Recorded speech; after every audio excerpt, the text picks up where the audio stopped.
안녕하세요. 생생매거진 오늘 황진입니다. 2022년도 이제 한 열흘 정도 남아있죠. 여야는 내년도 예산안 처리에 여전히 한치의 양보도 없는 대치를 이어가고 있는데요. 예산 처리되면 국회 인근에 아예 캠프를 차리는 지자체가 적지 않습니다. 예산안이 처리되면 국회 심의 과정에서 지역의 수건 사업비를 조금이라도 더 반영하기 위해서라고 하는데요. 대구시는 정부의 경상감영 보건과 농산물 도매시장 복구 등 50여 건에 1,970억 원 예산을 증액 요구해서 확답은 받았습니다. 하지만 여야 간의 합의를 끝내 이루지 못했고 정부 원안이나 민주당 수정안으로 가게 되면 국회 심의 과정에 또 한 번 힘들어지게 되는 거겠죠.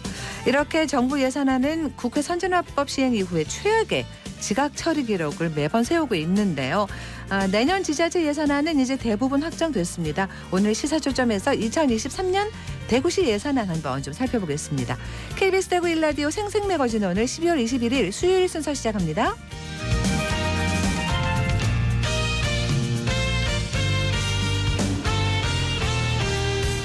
생생매거진 오늘은 대구와 경북 지역 민 모두가 함께하는 시사정보 프로그램입니다. 오늘도 청취자 여러분 곁에 한 걸음 더 가까이 다가갑니다. 출근 잘 하셨어요? 등교는 잘 했는지 모르겠습니다. 오늘 이른 아침부터 대구에도 경북에도 정말 너무 많은 눈이 내려서 출근길 정말 많이 힘들었는데요. 대구와 경북 중남부 내륙, 경북 북부 내륙 중심으로 계속 눈이 올 거라고 합니다. 지금 바깥으로는 약간 멈춘 상태긴 한데요. 자, 교통정보센터 연결해서 현재 대구 교통 상황, 날씨 알아보겠습니다. 윤가영 리포터. 네, 대구 지역 내 시내도로와 고속도로 위로는 사고가 많습니다. 주의 운전하셔야겠는데요. 대구 지역 내 눈으로 인한 통제 지역 5곳이 있습니다. 먼저 80 순환로 파계 삼거리에서 에밀리아 호텔까지 통제되고 있고 80 순환로 파계 삼거리 서촌 초등학교에서 파계 삼거리까지 통제되고 있습니다. 80 그린빌 삼거리에서 대구 성명학교까지도 통제 중이고 달성 홈실제 하남 명곡에서 용현사까지도 통제되고 있습니다. 마지막으로 달서대로 꿈의 그린 아파트에서 SOL 주유소까지 구도로 쪽으로 800m 정도 통제가 되고 있습니다. 이어서 날씨 전해드립니다. 대구 경북 지역 현재까지 적성량 안내해드립니다. 봉화 6.0mm, 청송은 3.7mm, 상주는 3.2mm, 김천은 2.5mm, 의성은 2.7mm, 대구는 서구 쪽이 1.1mm 정도입니다. 새벽 3시부터 6시까지 눈이 시작이 됐고요. 오후에는 그칠 것으로 보입니다. 길이 많이 미끄럽습니다. 운전자는 서행 운전하셔야겠고 보행자도 조심하셔야겠습니다. 추위는 잠시 누그러지겠습니다마는 내일부터는 다시 강추위가 몰려오겠습니다. 교통정보센터에서 윤가영이었습니다. 네, 경북 북부 쪽은 6cm 넘는 눈도 왔고 대구 경북도 1cm 이상씩 눈이 많이 와서 오늘 진짜 많이 힘들었습니다. 다들 안전운전 하셔야 되겠고요. 자, 계속해서 안동, 포항, 울릉 연결해서 날씨와 소식 전해드립니다. 안동입니다. 현재 경북 북부 내륙은 많은 눈이 내리고 있습니다. 도로에도 눈이 많이 쌓인 모습이고요. 오늘 밤까지 눈이 내릴 걸로 예상되고 경북 북부 지역은 2에서 8cm의 눈이 쌓이겠습니다. 지금 제설 작업이 원활히 이뤄지지 않은 곳이 많아서 걸어 다닐 때나 운전하실 때 각별히 주의하셔야겠습니다. 계속 많은 눈이 내릴 걸로 예상되니까 비닐하우스나 약한 구조물 붕괴 같은 시설물 피해가 없도록 철저히 대비하시기 바랍니다. 경북 북부 내륙을 중심으로 아침 기온은 영하 15도로 낮았고요. 낮 기온도 영하 5도로 매우 낮겠습니다. 강추위 예상되니까요. 건강관리 각별히 유의하시기 바랍니다. 영주시가 도내 최초로 사회적 경제지원센터를 개소하고 본격적인 운영에 들어갔습니다. 사회적 경제지원센터는 옛 도립 공공도서관을 리모델링한 공유 플랫폼 2층에 자리 잡았는데요. 경북 23개 시군 중 처음 설립된 센터는 지역 내 100여 개에 달하는 사회적 기업, 마을 기업, 협동조합을 통합적으로 관리하고요. 센터는 센터장을 포함한 3명의 인원으로 운영되고 사무공간과 교육장, 회의실, 입주사무실 등을 갖췄습니다. 주로 사회적 경제 기업가 발굴과 맞춤형 컨설팅, 사회적 경제 아카데미, 사회적 경제 기업 판로 지원 등 총 4개 분야 9개 고유 사업 등을 지원합니다. 영주시는 앞으로 이곳을 기업의 실질적인 도움을 제공해서 지역 사회적 경제 활성화를 위한 마중물로 키워나간다는 방침입니다. 안동에서 전해드렸습니다. 이어서 포항입니다. 경북 동해안도 지금 눈과 비가 섞여서 내렸다 그쳤다를 반복하고 있습니다. 오늘 늦은 오후까지 영덕과 울진에 최고 8cm, 포항과 경주는 1에서 3cm 정도의 눈이 예상됩니다. 눈이 많이 쌓여서 도로가 미끄러우니까요. 차간거리 넉넉히 유지하면서 안전운행 해주셔야겠습니다. 오늘 날은 풀리겠는데요. 낮 기온 6도에서 8도 예상됩니다. 절기 동지인 내일 다시 강추위가 찾아옵니다. 건강과 안전 모두 잘 챙겨주시기 바랍니다. 경주시가 도입한 어르신 무료 택시와 행복 택시가 시민과 노인의 이동권을 보장하고 택시 산업 활성화에도 기여하고 있습니다. 경주시는 지난 6월부터 만 70세 이상 시민을 대상으로 기본요금 무료 택시 사업을 하고 있는데요. 연간 13만 2천 원을 선불카드에 충전해서 택시 탑승 1회당 기본요금 3,300원을 지원하고 있고요. 내년 2월부터는 1회당 최대 8천 원까지 지원 금액을 높일 계획입니다. 이 선불카드 신청은 주소지 읍면동 행정복지센터에서 가능하고요. 신청일 기준 만 70세 이상 경주 시민이면 누구든 신청할 수 있습니다. 또 경주시가 2019년부터 도입한 경주 행복택시도 인기를 끌고 있는데요. 대상지로 선정된 마을 주민들은 시간에 상관없이 1,000원만 내면 마을 회관 등 마을 중심지에서 읍면동 사무소 소재지로 이동할 수 있습니다. 앞으로도 어르신 무료 택시와 행복택시를 통해서 어르신과 읍면 외곽지 시민들이 대중교통 이용에 소외감을 느끼지 않았으면 좋겠습니다. 지금까지 포항이었습니다. 이어서 울릉입니다. 울릉도와 독도는 흐린 하늘 아래 비가 내리고 있습니다. 현재 기온은 어제보다 1도 높은 5도, 습도는 85%입니다. 동해 중부 먼바다에는 남풍이 불면서 1에서 2.5m의 물결이 일고 있습니다. 오늘 운항 통제된 여객선이 있으니 선사별 확인이 필요합니다. 울릉군이 고향사랑 기부금 답례품으로 11개 품목을 확정했습니다. 내년 1월부터 시행되는 고향사랑 기부제는 개인이 주민등록상 주소지 이외의 지자체에 500만 원 이하의 일정 금액을 기부하면 세액공제와 답례품을 받을 수 있는 제도인데요. 본격 시행을 앞두고 지난 19일 울릉군 답례품 선정위원회는 답례품과 공급업체를 선정했습니다. 최종 선정된 품목은 대부분 농축수산물과 가공식품으로 울릉군 대표 산나물인 명이절임과 부지갱이 절임이 포함됐고요. 이외에도 건부지갱이와 건미역 취나물, 호박조청과 마가목조청, 호박엿, 호박젤리, 돌미역, 마른 오징어와 반건조 오징어 등 울릉군의 특색을 담음과 동시에 안정적인 공급이 가능한 품목들로 구성됐습니다. 이와 함께 울릉군 지역 화폐인 울릉사랑 상품권도 답례품에 포함됐습니다. 울릉군은 이달 안에 고향사랑 이음 시스템에 답례품을 등록할 예정이고요. 기부자들이 만족할 수 있는 답례품을 받을 수 있도록 지속적으로 노력하겠다는 입장입니다. 지금까지 울릉이었습니다.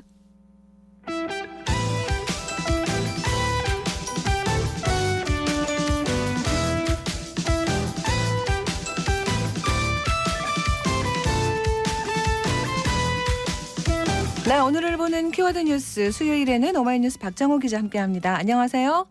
안녕하십니까? 네, 자 오늘 첫 번째 키워드 뭔가요? 네, 눈물의 간담회입니다. 아, 그 12구 이태원 참사 관련 얘기인가요? 그렇습니다. 네. 이 참사 유가족 협의회가 어제 국회에서 국민의힘 의원들을 만났는데요. 네. 어제 간담회는 35분의 공개 발언을 포함해서 약 2시간 20분 동안 진행이 됐습니다. 간담회 시작부터 곳곳에서 흐느끼는 소리가 들렸고, 이 고 이지한 씨의 아버지 이종철 유가족협의회 대표가 공개 발언을 통해서 국정조사가 동네 이장회의입니까? 한다고 했다가 안 한다고 했다가 이게 뭐 하시는 겁니까? 저희 희생자들이 협상의 도구입니까? 당장 국정조사에 복귀하십시오. 이렇게 호소를 했고요. 네. 또 이정민 유가족협의회 부대표도 정부 여당이 저희 유족들이 뭐 정치적으로 활동한다는 것을 자꾸 우려하는데 그게 하나라도 있으면 말해봐라. 그런 게 염려스럽고 우려됐다면 네. 먼저 손 내밀고 저희를 이끌어줬어야 되지 않냐. 이렇게 유족이 특정한 정치적 지향을 갖고 목소리 낸 게 아니다라고 강조를 했습니다. 네. 그리고 이제 2차 피해를 호소하는 목소리도 있었는데요.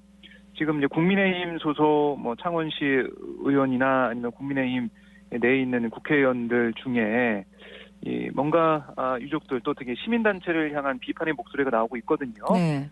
거기에 대해서 또 이 분향소 주변에서 보수단체들의 망언 이런 게 좀 있어서요. 그 좀 막아달라 네. 이런 호소를 유가족들이 하기로 했습니다. 그래서 결국에는 이렇게 만남을 만들어서 어제 뭐 주호영 원내대표가 특검 언급까지 하면서 예. 진상을 밝히겠다.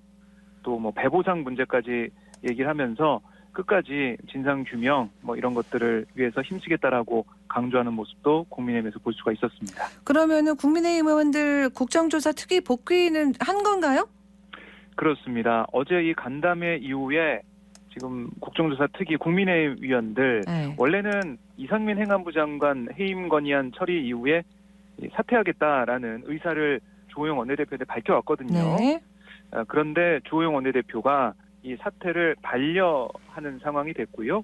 국조특위 위원들이 어제 오후에 기자회견을 열어서 오늘부터 국정조사 특위, 그러니까 국정조사에 참여하겠다라는 뜻을 밝혔습니다. 네. 그래서 오늘 오전에 보면은 이태원 참사 현장, 또 이태원 파출소 여야 국조특위 위원들이 함께 방문해서 현장 조사를 했고요. 네. 오후에는 서울경찰청과 또 이 서울시청 등을 찾아서 현장 조사를 진행할 예정입니다. 네. 자, 알겠습니다. 다음 키워드로 가죠. 뭔가요? 네, 일요일 영업입니다. 예. 이 대형마트 뭐 의무 휴업일 바뀌는 거 그 얘기인가요? 그렇습니다. 네. 지난 19일 대구시가 8개 구군청과 유통업계 관계자 등이 참석한 가운데 대형마트 의무 휴업일 평일 전환 추진 협약식 이걸 체결했어요. 네. 협약에는 이 중소유통업체가 대형 유통업체 의무 휴업일을 평일로 바꾸는데 협력을 하고 또 대형 유통업체는 이 중소유통업체를 지원하는 내용 등이 담겨 있습니다. 네. 그래서 이 8개 이제 구군은 이해 당사자와의 협의를 거쳐서 조만간 대형마트 의무 휴업일을 현재 둘째, 넷째 일요일에서 평일로 바꾸겠다 이런 건데요. 네. 그러니까 이게 전국 7개 특별 뭐 광역시 가운데 소속 기초지방자치단체가 대형마트 의무 휴업일을 일요일에서 평일로 바꾸는데 모두 동참한 거 이게 대구시가 처음이거든요. 네. 뭐 아시겠지만은 이 의무 휴업일 규정이 처음 마련된 게 2012년인데 당시에 이게 대형마트도 기업형 슈퍼마켓이 들어서다 보니까 네. 너무나 골목 상권이 죽는다 이런 얘기 많이 했잖아요. 네네. 그래서 이제 법을 유통산업 발전법에서 이거 유통질서 확립을 위해 의무 휴업일을 조례를 지정하는 그런 상황이 됐는데요. 네네. 주로 이제 한 달에 2차례 일요일에 의무적으로 쉬고 있어요. 그렇죠. 하지만 시민의 소비 욕구와 경제 활성화 차원에서 일요일에만 의무적으로 쉬게 하는 게 능사가 아니다. 이런 여론이 10년 동안 쌓여왔거든요. 결국에는 이걸 좀 대구에서 먼저 평일로 바꿔나간다. 그리고 이게 전국으로 확산될지는 좀 더 지켜봐야 될 것 같은데 아마 제일 중요한 것은 이 국민들, 이 지역 주민들이 어떻게 생각하는지 또 이게 상권에 어떤 영향을 미치는지 이걸 좀 꼼꼼하게 따져봐야 될 것으로 보입니다. 전국에서 대구시가 처음 이제 시작한다는 거죠. 그렇습니다. 전체 이 산하 지자체가 참여하는 것은 처음입니다. 그렇군요. 네. 네. 알겠습니다. 그 대형마트 평일 휴업을 반대하는 목소리도 있었습니다. 네. 그리고 또 뭐 그렇습니다. 대구시가 뭐 마트 노조원들 고발했다 이런 얘기도 있었고요. 네, 그러니까 이 지난 19일에 대구시가 이렇게 평일로 의무 휴업을 바꾼다라는 것을 이 8개 구군청과 유통계 관계자 등이 참석해서 협약식을 열 때 네. 이때 이 대구시 이제 마트 노조원들이 이 현장, 그러니까 원래는 이제 대구시청 상격청사 대강당에서 협약식이 진행될 예정이었는데 네. 마트 노동자들이 이곳을 뭐 점거를 했어요. 그래서 대구시가 협약식 장소를 대회실로 바꿔서 예정대로 협약을 맺었지만 대구 북부경찰서가 이 건조물 침입 혐의로 마트 노조 조합원들을 현장에서 연행을 했거든요. 네. 그러니까 노조의 주장은 뭐냐면 일요일 의무 휴업은 이 마트 노동자에게 최소한의 건강과 일과 또 삶의 균형을 유지할 수 있게 해줄 뿐만 아니라 실제로 노동 강도가 급증하는 일요일에 쉴 수 있어서 신체적 건강을 유지하는 것과도 직결된다. 네. 이렇게 의무 휴업일 평일 전환을 반대를 하고 있는 그런 상황인데요. 어쨌든 이 대구시가 이 마트 노조의 이런 이 불법 점거, 집회 시위 가담자 47명을 북부경찰서에 고발을 하고 네. 엄중 처벌을 요청을 했습니다. 네. 김대영 대구시 행정국장 얘기를 들어보면 이번 점거는 명백한 불법 집회다. 신고된 대로 집회하지 않고 무단으로 들어와서 공무원들이 출입할 수 없도록 막았다. 이번 대구시는 여기에 대해서 강력하게 대응하겠다는 게 원칙이다 이렇게 얘기를 했습니다. 그렇군요. 알겠습니다. 자, 다음 키워드는요. 네, 통합 논의 끝내 무산입니다. 어떤 통합이 안 됐다는 얘기예요? 네, 코레일, 그러니까 한국철도공사와 SR의 통합을 놓고 2년 가까이 끌어온 논의가 결론 유보로 마무리가 된 거예요. 네. 국토교통부가 이 거버넌스 분과위원회의 종합 의견을 그대로 수용하기로 한 건데요. 이거는 기존 경쟁 체제를 그대로 유지하겠다 이런 걸로 사실상 통합 논의는 물 건너갔다라고 보시면 되겠습니다. 네. 그러니까 경쟁 체제 유지 여부를 언제 어떻게 다시 평가할지 계획한 게 없다라고 국토부에서 얘기하고 있어서 윤석열 정부에서는 더 이상 통합 관련 논의를 하지 않겠다는 의미로 풀이가 되는 겁니다. 네. 근데 결국엔 이 논의를 쭉 해봤는데 사실 이 SR이 떨어져 나온, 그러니까 코레일의 자회사로 떨어져 나온 이유가 철도에 대한 영업 적자 이런 것에 따른 거였거든요. 네. 그래서 SR이 설립이 2013년에 됐고 SRT, 그러니까 이제 본격 운영되면서 그렇죠. 수서발 고속철도가 운영이 되면서 여기에 대해서 경쟁 체제가 됐는데 어쨌든 이게 중복으로 출발을 하는 거잖아요. 그 열차가 다니는 거잖아요. 네네. 운영 비용 같은 게 중복으로 들어간다. 이걸 줄이는 게 필요하다라고 코레일 쪽에서는 주장을 했었는데 이게 논의 과정에서 어떤 한 가지 뚜렷한 결과가 나오지 않게 된 그런 상황이 됐습니다. 예, 알겠습니다. 뭐 바뀌고 이럴 가능성은 없는 거죠? 네, 윤석열 정부하에서는 거의 가능성이 없다라고 보시면 되겠습니다. 알겠습니다. 다음 키워드는요? 네, 해킹범의 정체입니다. 안 그래도 이거 참 기사 봤어요. 아파트 거실을 엿보는 해킹이 있다, 뭐 이런 보도? 네, 그러니까 아파트 거실, 특히 이제 신축급 아파트에 보면요, 네. 월패드라고 있어요. 뭔데요? 정보를 볼 수 있는 여기 설치가 돼 있는데 네. 월패드에 달린 카메라를 해킹해서 집안을 엿보고 차량물을 팔아넘기려던 30대 남성이 경찰에 체포가 됐는데 자고 봤더니 정보기술, 그러니까 IT 분야에서 해박한 지식을 보유한 전문가였습니다. 그러니까 이걸 해킹해서 이게 영상이 뭐 어디에 팔아 넘겨주고 이런 건 아니었어요. 팔아 넘기려고 했던 거죠?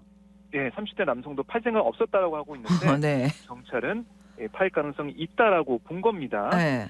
그래서 정보통신망법 위반 혐의로 검거해서 이제 불구속 수사하고 있는 이런 상황인데요. 네네. 이 30대 남성 이 씨가 해킹과 디도스 공격 등 동종 전과 2건이 있다는 그런 상황이고요. 네네. 이 씨가 지난해 8월부터 11월까지 전국 638개 아파트의 월패드를 중앙 관리하는 서버 또 각 세대 월패드를 차례로 해킹해서 해킹한 월패드의 권한을 얻는 방법으로 임의 조작을 해서 네. 집안이 촬영되는 영상물을 확보한 겁니다.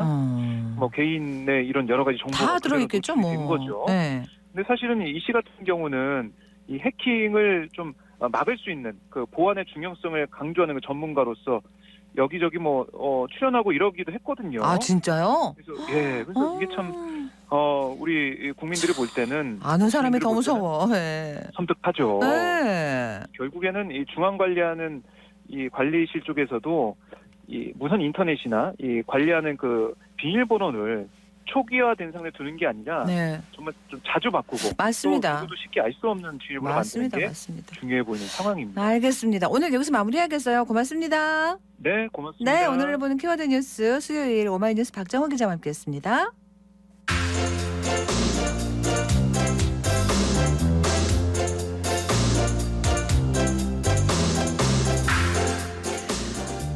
현장 리포트 수요일에는 포항 소식 전해드립니다. 각 지자체들마다 이 청년들이 취업 준비할 때 면접에 정장 입고 가고 하는 거 그거 비용을 많이 지원해 주잖아요. 이 부담이 워낙 크니까. 경북에서는 포항에서 이 사업을 처음 시작했다고 합니다. 포항방송국 이혜지 리포터가 취재했네요. 이혜지 씨 안녕하세요. 네, 안녕하세요. 네. 네, 최근 20, 30대 청년들이 우울증과 공황장애로 병원을 찾는 경우가 많다고 하는데요. 취업이나 경제적인 문제가 높다고 합니다. 포항에서는 지난 9월 포항 청년 마인드링크가 문을 열었는데요. 이곳에서는 심리 상담뿐만 아니라 취업 문제로 고민하는 청년들에게 도움이 되기 위해서 맞춤 정장을 빌려주는 사업을 하고 있습니다. 현장으로 가보시죠. 안녕하세요, 윤지아님. 지금 오늘 면접 정장 대여하러 오셨는데요. 그러니까 이번 주에 면접 보시네요. 검사 결과를 먼저 한번 알려드릴게요. 지금 검사 결과를 보시면 우울 같은 경우는 점수가 좀 낮은 편인데 스트레스랑 불안이 조금 높은 편이세요. 좀 최근에 지금 내가 불안을 느끼거나 스트레스를 받은 사건이 혹시 있을까요? 안녕하세요. 저는 포항시 북구보건소 청년마음건강센터인 마인드링크를 담당하고 있는 전문 심리상담사 이유림이라고 합니다. 청년들의 취업 고민과 경제적 부담을 조금이나마 덜어주고 싶은 마음에 심리검사와 정장 대여를 함께 받을 수 있도록 하는 프로그램을 기획하게 되었습니다. 포항시 관내 거주하고 있는 만 18세 이상 34세 미만 청년으로 면접이나 모의 면접을 앞두고 있는 분들은 누구든지 신청하실 수 있습니다. 저희 포항 청년 마인드링크 SNS 게시물에 QR코드를 통해서 온라인 신청이 가능하고요. 혹시 신청이 어려우신 분들은 유선으로 문의 주시면 더욱 상세하게 신청 방법을 안내해 드리겠습니다. 먼저 온라인을 통해서 서비스 신청과 함께 간단한 심리검사를 실시하게 되는데요. 신청이 완료된 후에 센터에 전화를 주셔서 면담 예약을 하신 다음 예약된 날짜에 방문하시면 검사 결과 안내와 그에 따른 상담을 실시하게 됩니다. 센터 방문하실 때 정장 대여권을 발급해 드리고 있고요. 발급받으신 정장 대여권을 가지고 저희 센터와 연결된 정장업체에 가시면 2박 3일간 정장 대여를 받으실 수 있습니다. 2박 3일이나 빌려주는군요. 네. 심리 상담도 해주고 이게 왜냐하면 정장이라는 게 가격이 제법 나가잖아요. 그럼 정장만 하나 뭐 구두랑 뭐 여러 가지 가방도 있고 그렇죠. 네, 맞습니다. 너무 고마운 서비스네요. 네, 그렇습니다. 저도 학교 다닐 때 면접용으로 정장을 구입했던 기억이 있는데 그쵸. 가격이 꽤 나갔던 기억이 있습니다. 그리고 면접에 떨어지고 돌아오면 자존감도 떨어지고 또 답답하고 우울하고 그럴 때가 있잖아요. 네네. 이런 프로그램이 취업을 준비하는 분들에게 큰 도움이 될 것 같습니다. 포항 청년 마인드링크를 이용한 청년의 이야기 들어보시죠. 안녕하세요. 저는 현재 포항에서 거주하면서 취업 준비하고 있는 27살 정지수라고 합니다. 제가 이제 취업 준비를 하면서 면접을 보러 갈 일들이 생겼는데 학생이다 보니까 정장이 없었어요. 포항 청년 마인드링크에서 이런 정장 대여 사업을 진행을 하고 있다는 것을 찾아가지고 방문을 해서 대여를 하게 된 것 같습니다. 정장을 대여하기 위해서는 설문조사 링크를 이제 들어가서 현재 나의 어떤 심리 상태나 그런 것들을 반영해서 센터 선생님께서 그걸 보시고 정장을 대여를 이제 해주시기 전에 상담을 이렇게 간략하게 해주세요. 현재 학생분의 그런 심리 상태가 이렇고 이런데 어떠냐 이런 식으로 물어도 봐주시고 그럼 뭐 추가적인 상담이 뭔가 필요하다라고 판단이 되셨을 때는 또 그런 것들을 이런 프로그램들이 있으니까 언제든지 와서 방문해서 상담받을 수 있다 이런 식으로 말씀을 해주셔가지고 정서적으로까지 좀 도움을 주시려고 하는 또 그런 좋은 프로그램인 것 같습니다. 또 저도 뭔가 제가 이렇게 객관적으로 저희 상태에 대해서 진단을 내리지 못했던 부분에 대해서도 선생님께서 인지를 하시고 저의 대해서 저희 심리 상태에 대해서 이렇게 조언을 해주시고 상담을 해주셨던 부분이 되게 조금 힘이 많이 됐던 것 같아요. 정장 대여뿐만이 아니라 상담 심리적인 도움까지 받을 수 있는 그런 좋은 프로그램을 만나서 너무 감사했고 포항 청년 마인드링크 선생님들 센터 선생님들 너무 감사드리고 양복점에서 대여를 해주세요. 거기 계신 또 사장님과 그 매니저님 또 감사하다는 말씀 드립니다. 아니, 아까 저도 처음에 심리상담 얘기가 먼저 나오길래 네. 그 정장 대여라더니 이랬더니 들어보니까 이거를 하나로 같이 한 곳에서 해준다는 게 정말 여기 메리트가 있는 거네요. 네, 맞습니다. 네, 청년 마인드링크 운영은 어디서 합니까? 네, 운영은 추운 겨울 마음까지 따뜻하게 만들어주는 프로그램을 준비해준 청년 마인드링크는 포항 북구 보건소 산하로 운영되고 있고요. 네. 청년 친화적인 맞춤형 정신 건강 서비스로 지역 청년들이 사회 구성원으로 자립할 수 있도록 돕고 있습니다. 이곳에 상주하고 있는 전문 심리 상담사에게 조금 더 자세한 이야기 들어보시죠. 저희 포항 청년 마인드링크에서는 정장 대여 사업뿐만 아니라 마음의 치료가 필요한 청년분들을 위한 치료비와 상담비 지원도 하고 있습니다. 또한 그룹 프로그램과 힐링 캠프, 토크 콘서트 등 나와 비슷한 어려움을 겪고 있는 또래 청년들과 함께 공감하며 힐링하는 프로그램들도 진행하였고 반응도 굉장히 좋았습니다. 내년에는 청년들의 마음을 달래는 일뿐만이 아니라 실질적인 도움을 줄 수 있는 취업 지원 프로그램을 강화할 예정입니다. 또한 다이닝 프로그램과 북클럽 등 다양한 프로그램 프로그램을 추가적으로 진행할 예정이니까요. 많은 관심과 참여를 부탁드립니다. 저희 포항 청년 마인드링크의 새로운 소식은 SNS를 통해서 확인하실 수 있습니다. 저희 포항 청년 마인드링크는 청년들을 위한 맞춤형 마음 건강 센터입니다. 그렇기 때문에 마음의 위로가 필요한 우리 청년분들이 부담 없이 이용할 수 있는 센터가 되기 위해서 노력하고 있습니다. 얼마 전부터는 센터 내에 포항 청년이라면 누구든지 이용 가능한 카페 공간도 마련해 놓았습니다. 무료로 커피도 마시고 마음의 위로도 얻을 수 있는 그런 공간으로 조성되었으니까요. 언제든지 방문하셔서 이용하시길 바랍니다. 마지막으로 얼마 전에 저희 토크 콘서트 행사 때 강사님께서 하신 말씀인데요. 지금 내가 아무것도 하지 못하고 다른 사람들보다 뒤처져 있다고 느끼는 건 게을러서도 아니고 내가 못나서도 아닙니다. 식물마다 꽃을 피우는 시기가 다르듯 나의 시기가 아직 도래하지 않은 것뿐이라고요. 혹시 지금 마음이 아파서 주저앉아 있는 청년분이 계시다면 저희 청년 마인드링크가 지지대가 되고 걸음이 되겠습니다. 함께 꽃을 피울 수 있도록 곁에 서겠습니다. 네, 마음이 힘든 청년분들을 위로하고 지원하는 프로그램은 내년에도 계속 이어질 예정입니다. 네. 관심 있으신 분들은 포항 청년 마인드링크 SNS를 참고하시면 도움 받으실 수 있습니다. 그래요. 잘 들었습니다. 네, 고맙습니다. 포항 이혜지 리포터였습니다.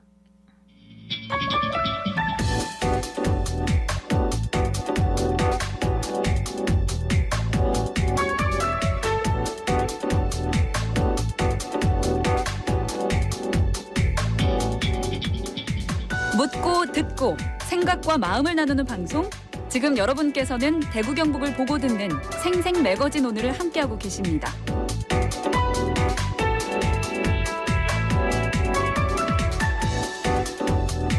대구시의회가 내년도 대구시 예산을 의결하고 올해 의사 일정을 모두 마무리했습니다.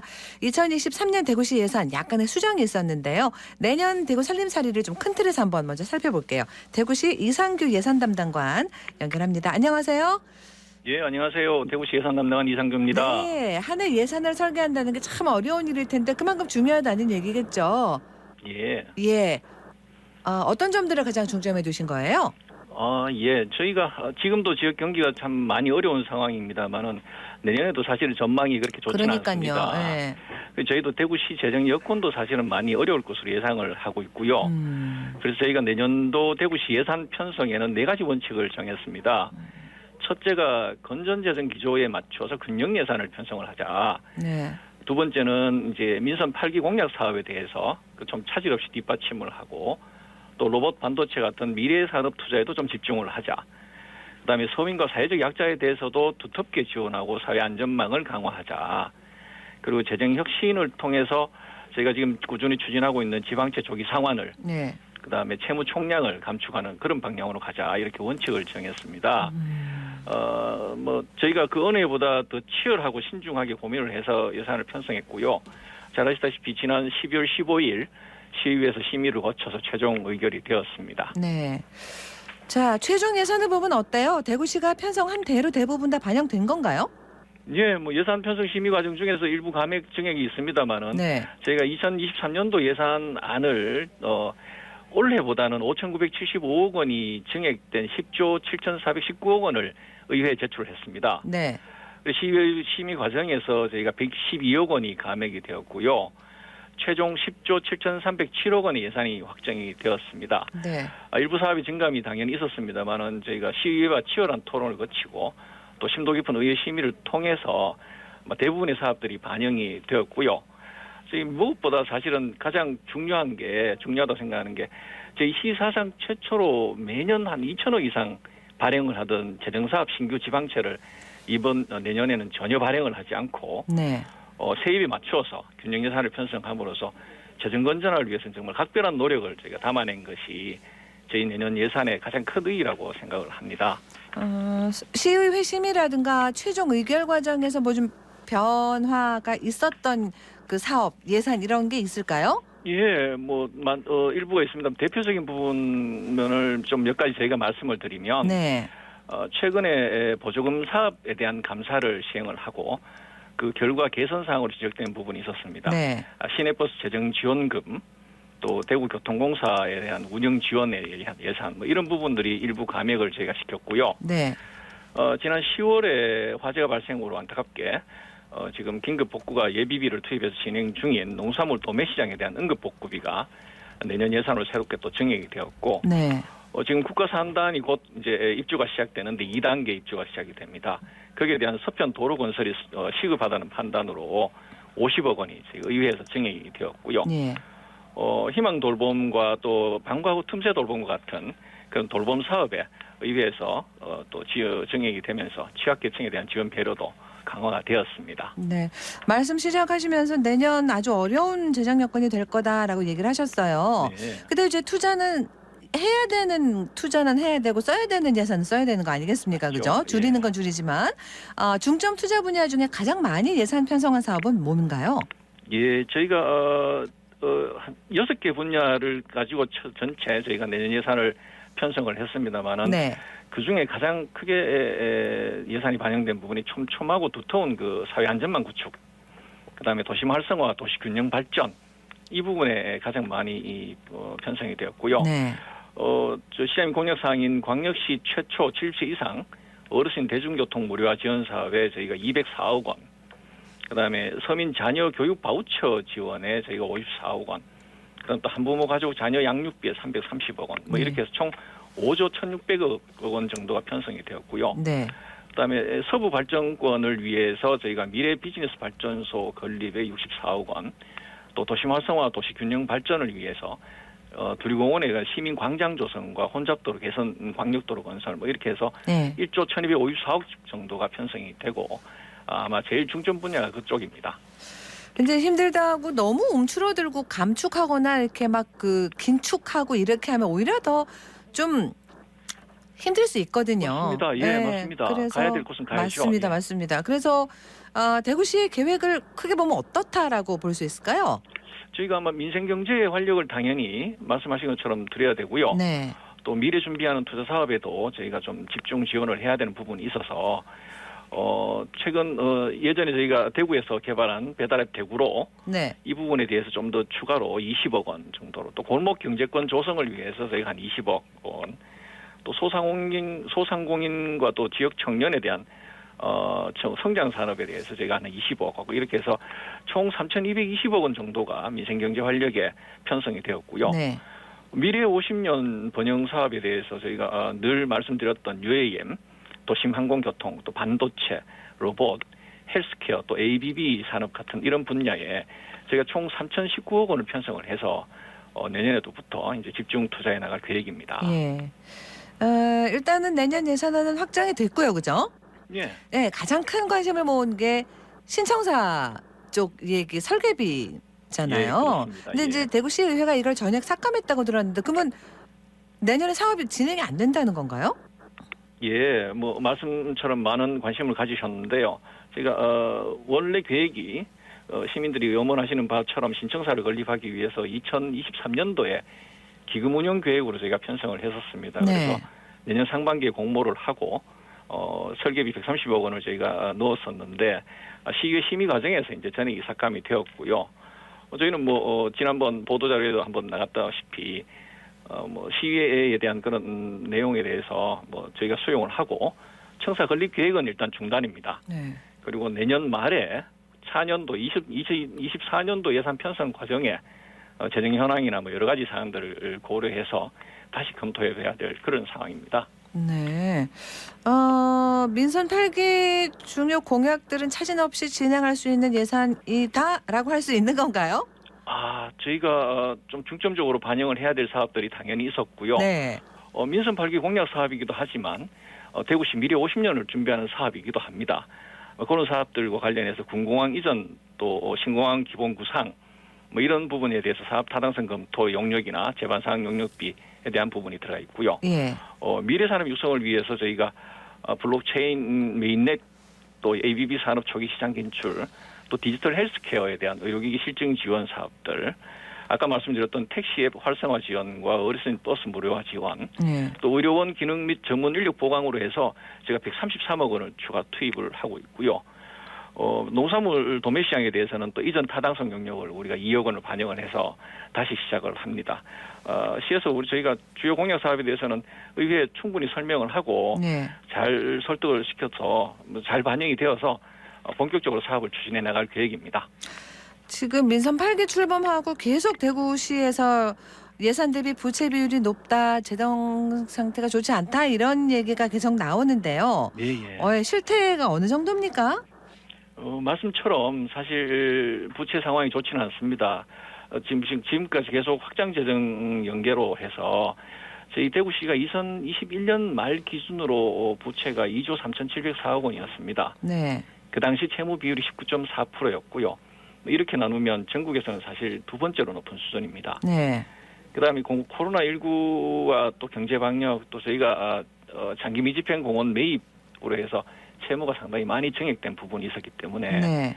연간 이자 비용이 지난 기준으로 하면 한 400억 정도가 지출이 됩니다. 원금도 당연히 상환이 되고 있고요. 네. 뭐 이런 채무 증가 이자 부담이 아무래도 미래 세대에는 당연히 큰 부담으로 작용이 되고 있어서 네. 저희가 앞서 말씀드렸던 재정 혁신과 또 고금리 지방채 상환 뭐 이런 부분을 통해서 네. 저희가 재정 건전화를 꾸준하게 추진해갈 그럴 계획입니다. 네. 채무 절감을 어느 정도 기대해 볼 수 있다는 얘기인가요? 결론부터 제가 말씀을 드리면 저희 시는 민선 8기 시장님 임기 내에 현재 19.4% 있었던 채무 비율을 6.4%까지 그러니까 채무 비율 한 자릿수 달성을 지금 목표로 하고 있습니다. 네. 뭐 기금 특별하게 폐지 또 강도 높은 지출 구조 조정 뭐 이런 걸 통해서 올해 시장님 취임 후 하반기에만 저희가 고금리 금융채를 1,977억 원을 조기에 상환을 했습니다. 네. 예정이 없던 상환을 저희가 추가를 했고요. 내년에는 저희 균형예산 편성과 사업 재구조화를 통해서 1,400억 이상 저희가 순채무 상환을 확보를 할 생각입니다. 상당한 성과가 있다고 그래요. 보죠. 예. 자, 그리고 2023년 내년 정부 예산안에 대구의 국비 반영률이 어느 정도나 되나도 궁금합니다. 예, 뭐 저희 안에 살림보다 또 바깥 살림도 그만큼 중요한 사안이라. 그렇죠. 지원을 많이 갖고 와야 되니까 예, 또 그죠? 네. 맞습니다. 지난해 저희가 투자 사업 기준으로 한 4조 133억 원이 반영이 되었었습니다. 최종. 네. 원래는 투자 사업 기준으로 해서 저희가 4조 4,219억 원을 신청을 했습니다. 기재부에. 네. 다행히 정부 안에 상당 부분이 3조 9,160억 원이 반영이 되었습니다. 현재 국회 논의 과정이 좀 길어지긴 합니다만 지금까지 좀 논의 과정 중에 이루어진 성과들이 그대로 이어진다면 아마 내년도의 사업도 전년 대비해서 4조 133억보다는 훨씬 상회하는 그런 결과가 있을 것으로 저희가 기대하고 있습니다. 네. 이제 이렇게 예산 확보하고 지원 사업 반영하고 이런 일단 갖고 오는 게 중요하고요. 확보하는 게 이거를 잘 쓰는 게 이제 또 남았잖아요. 네, 맞습니다. 효과를 극대화할 수 있는 어떤 방법, 전략이랄까요? 마지막으로 여쭤볼게요. 예, 편성과 집행이 당연히 맞물려 가야 되는 부분이 중요합니다. 그 어느 해보다 치열하게 고민해서 예산을 확정했습니다만은 집행도 정말 중요합니다. 저희가 그리 집행에 대한 부분은 총 3가지로 저희가 구분을 했습니다. 하나가 지역 경제에 대한 활력의 첫 번째고요. 네. 두 번째가 사회 안전망 강화에 대해서도 우리 놓치지 않아야 될 부분이고, 세 번째는 집행 낭비 요인들을 좀 최대한 줄여나가는 것, 그런 부분으로 나누었고요. 각종 그 사업에 저희가 내년 초부터 좀 적극적인 집행을 통해서 민간 분야의 자금을 좀 조기에 공급을 하고 해서 지친 지역 경제에다 저희가 활력을 불어넣어야 되겠습니다. 두 번째가 사회적 약자나 취약계층에 대한 예산이 적조적소에 지급될 수 있도록 관리를 통해서 사업 효과를 저희가 높일 거고요. 예.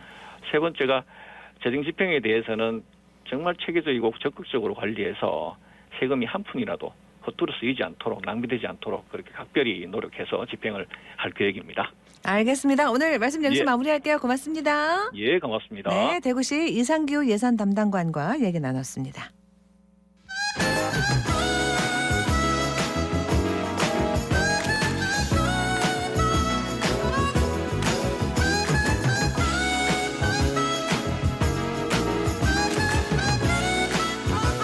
네, 더 나은 대구를 위해 고민하고 행동하는 시민들을 만나보는 시간, 답은 공익과 공동체 답공공, 대구 시민공익활동지원센터 공정옥 센터장 함께합니다. 안녕하세요. 네, 안녕하세요. 자, 오늘은 어떤 내용 소개해 주시게요? 네, 오늘은 전화로 인사를 드리게 됐네요.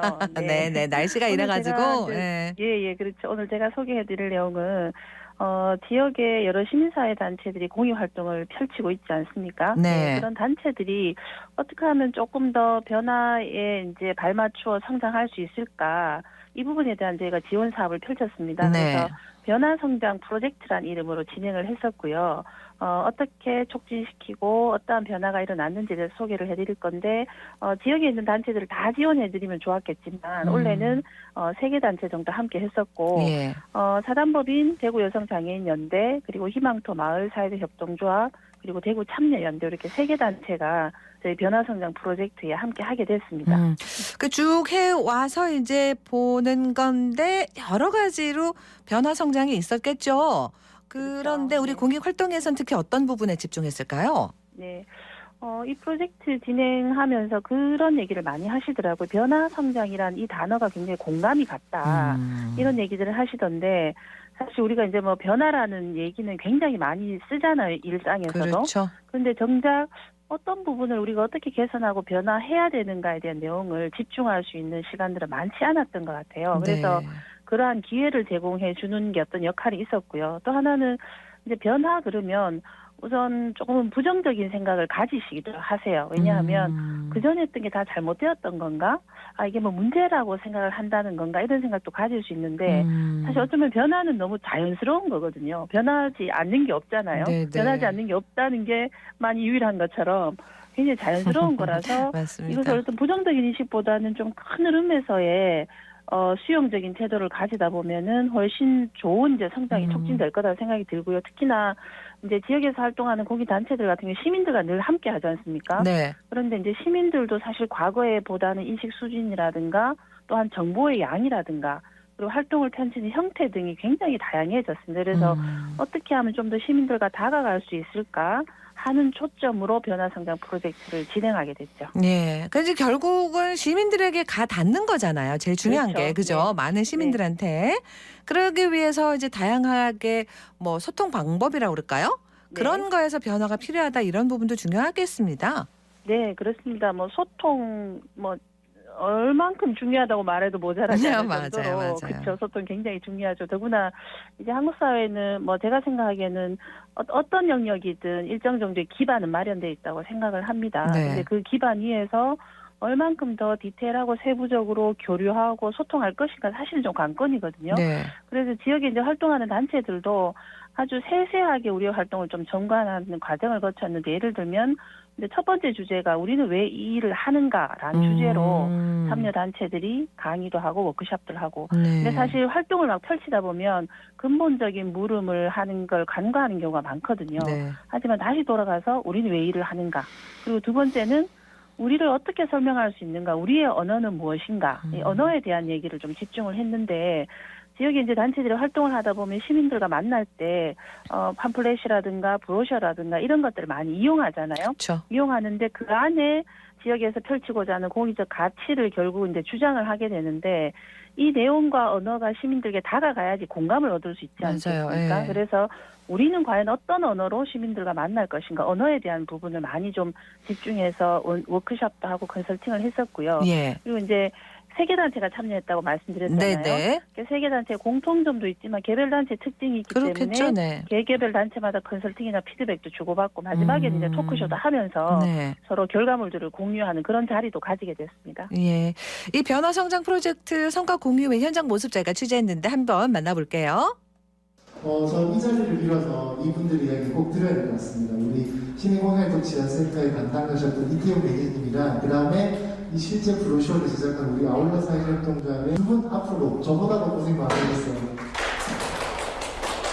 변화성장에 참여하게 되면서 제 단체를 만나서 되게 좋았었어요. 왜냐하면 저는 청년이기도 하고 여성이기도 하고 대구 시민이기도 해가지고 다 안녕하세요. 저는 아울러 사회적 협동조합의 이사장을 맡고 있는 박성익이랍니다. 우리는 어떠한 언어로 공익활동을 이어나갈 것인가, 시민들과 소통할 것인가에 대한 과정이라고 할 수 있는데요.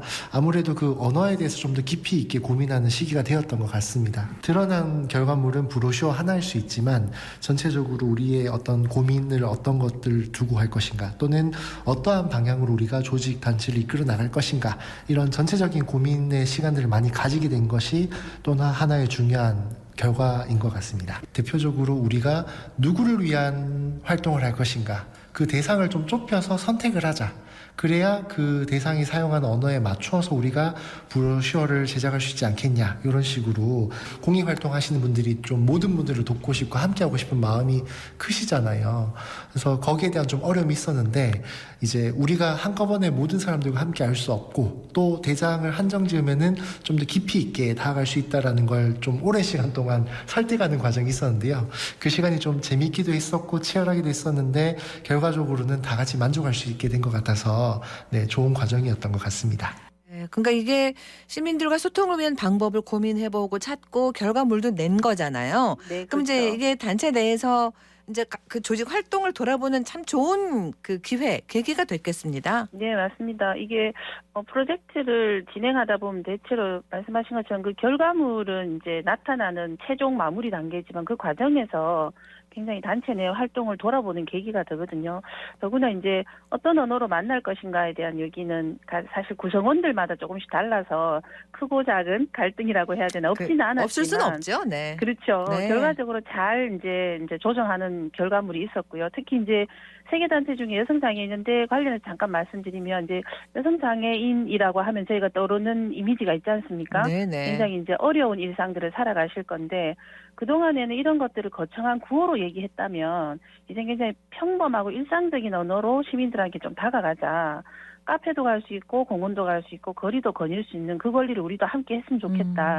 이런 이미지와 언어들을 넣으면서 시민들하고 또 공감하는 내용들을 훨씬 구성을 했었고 예를 들어서 후원자 모집 같은 경우에도 꼭 대구 시민들에게만 후원을 모집할 수 있는 건가. 온라인을 통해서 훨씬 전국으로 넓힐 수도 있다. 이런 네. 사고의 확장을 좀 가지고 오는 계기도 됐었던 것 같아요. 그렇군요. 네. 네, 여성장애인연대 활동 얘기를 네. 해주셨습니다. 자, 참여 단체들이 특히나 좀 예를 들면 좀 저 신경 써달라 이런 거 좀 변화했으면 좋겠다 이렇게 바라는 부분들이 있었겠죠? 그렇죠. 원래 진행을 하고 나서 이제 이 결과물들이 나름 이제 좀 만족스럽고 이것을 잘 활용할 수 있는 계기는 됐었거든요. 예. 그렇다 보니까 이거를 내년에는 이제 공익센터에서 어떤 방향으로 해달라는 좀 요구들이 있으셨는데 예를 들면 이제 브로셔나 팜플렛 같은 경우는 대부분 오프라인에서 이제 시민들을 만나지만 이제 온라인에도 많은 시민들이 있거든요.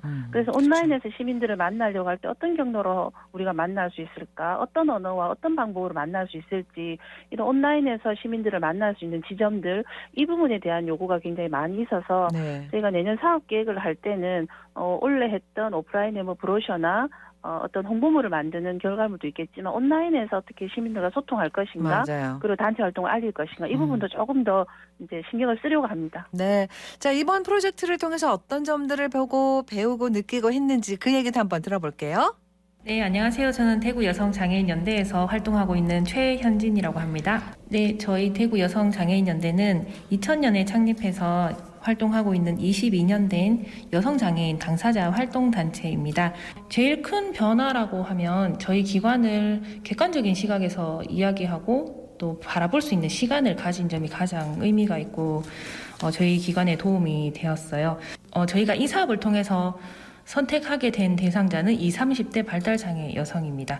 제일 중요한 건 비장애인들이 생각하는 가치관과 현실을 바라보는 관점이 발달장애 여성들과는 다를 수 있다는 생각을 했었거든요. 이 브로셔를 제일 처음에 받았을 때 느낀 점은 굉장히 밝고 좀 젊은 느낌이다라는 생각을 했었거든요. 기존에 저희가 가지고 있던 브로셔는 우리 단체를 드러내는 색감이나 분위기가 아니었다고 생각을 해요. 그런데 이 브로셔는 요즘 사회에 맞는 그런 분위기, 글씨체, 또 색감 이런 것들이 되게 마음에 드는 것 같아요. 발달장애 여성들이 일상을 누릴 수 있는 종류도 이렇게 표시를 하고 또 어떻게 일상 참여를 할 수 있는지에 대해서 자세하게 적을 수 있어서 이 브로셔가 의미가 있고 그들에게 도움이 되는 브로셔가 아닐까라고 생각합니다. 어떤 장벽을 가지고 장애인을 대하지 않을 그런 분위기를 조금 사회적으로 만들어 가는데 좀 더 힘을 써서 활동을 하고 싶습니다. 그가 이제 그 세 팀의 여러 가지 이야기들을 쭉 저희가 담아서 들어봤는데요. 그죠? 그냥 시민들하고 같이 어깨 걸고 나가는 게 제일 중요할 것 같은데 그러기 위한 여러 방법들을 계속 또 고민하고 찾으시나 봅니다. 그죠? 네, 그렇죠. 네. 예, 저희가 이제 뭐 공익센터에서 저희가 이 시간을 통해서 뭐 시민들의 활동을 소개하기도 하고 단체 활동을 소개하기도 하지 않습니까? 그런데 사실 이 공익 활동이라는 게 저는 우리 사회가 계속 유지해야 될 굉장히 중요한 사회적 자산이라고 맞습니다. 생각을 하거든요. 예. 자산이고 자원인데 시민들의 활동도 한 축에 굉장히 중요하고 지역에서 이런 가치를 계속 유지하면서 활동하는 단체들도 지속 가능한 게 굉장히 중요합니다. 그래서 네. 단체들에 대한 지원 제가 이제 이런 방식으로 하고 있는데 이제 활동에 매몰되다 보면 자기의 이제 내용들을 점검하거나 분석하는 경우가 분석을 할 수 있는 기회가 잘 없습니다. 그렇죠. 그래서 이런 변화성장 프로젝트를 요 기회를 통해서라도 활동을 한번 진단해보고 분석하면서 사실 지속되어야지 이런 가치들을 계속 널리 확산될 수 있으니까 저희가 내년에도 이런 지역에 공유활동하는 단체들에 대한 활동 계속 지원을 할 거고요. 저희 사업 중에 이제 좋은 변화 실험실이라는 용어를 쓰는 사업명이 있죠. 그래서 내년에도 어쨌든 이 변화가 계속 좋은 방향으로 흘러갈 수 있도록 맞아요. 사업들을 조금 더 구체화하고 고민을 해보도록 하겠습니다. 알겠습니다. 오늘 여기서 마무리할게요. 고맙습니다. 네, 감사합니다. 네, 답공공 대구시민공익활동지원센터 공정옥 센터장과 함께했습니다.